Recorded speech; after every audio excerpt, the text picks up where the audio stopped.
Et pour faire votre demande, mais attendez-vous à avoir un petit peu de monde. Thibaut Hu, par exemple, s'est rendu devant le commissariat du 14e arrondissement de Paris hier et il y avait foule.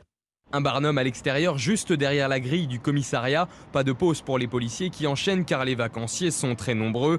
Lucas vient faire sa procuration quelques heures avant de décoller pour Marseille. Je pars en vacances donc ce soir. Depuis que j'ai 18 ans, je vote.